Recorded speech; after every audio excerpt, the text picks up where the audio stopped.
আসসালামু আলাইকুম। কেমন আছেন সবাই? ফ্লেভার ফিউশনের আজকের ভিডিওতে আপনাদের সবাইকে ওয়েলকাম জানাচ্ছি।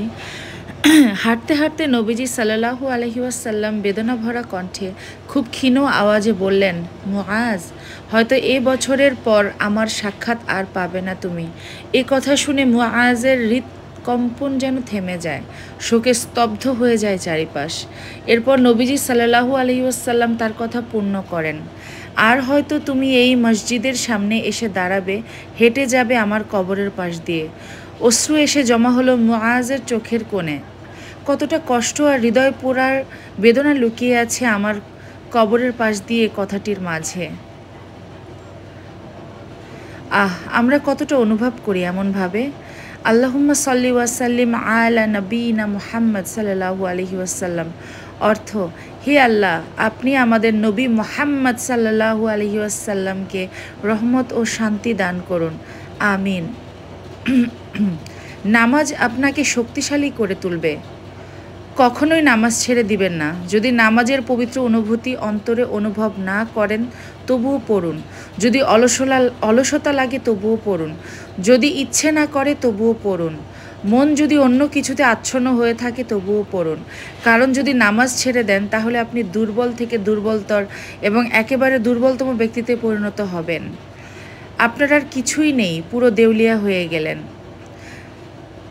নিশ্চয়ই নামাজ অশ্লীল ও মন্দ কাজ থেকে দূরে রাখে। সূরা আনকাবুত ৪৫। জান্নাতি মৃত্যুর ১২টি আলামত। ১. মৃত্যুর সময় কালেমা পাঠ করতে পারা। ২.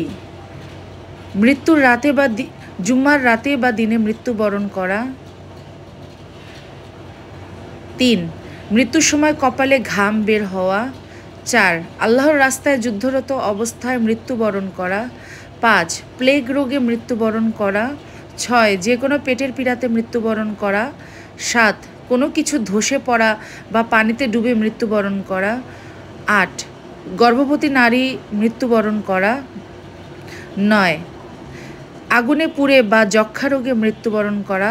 ১০. আল্লাহর দিন, সম্পদ ও জীবন রক্ষা করতে গিয়ে মৃত্যুবরণ করা।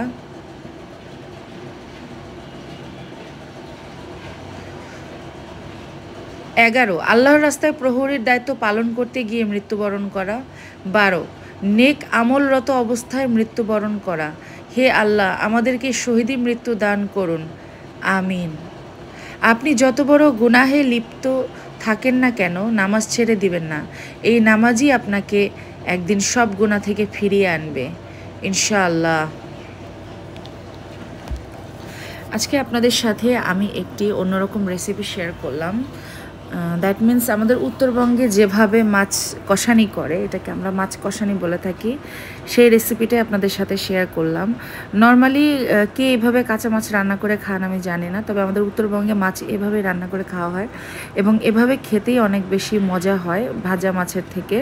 আর মাছ ভাজলে তেল অনেক অ্যাবজর্ব করে ফেলে, তো এভাবে মাছ রান্না করলে তেলটাও কম লাগে এবং এটা অনেক হেলদি হয়।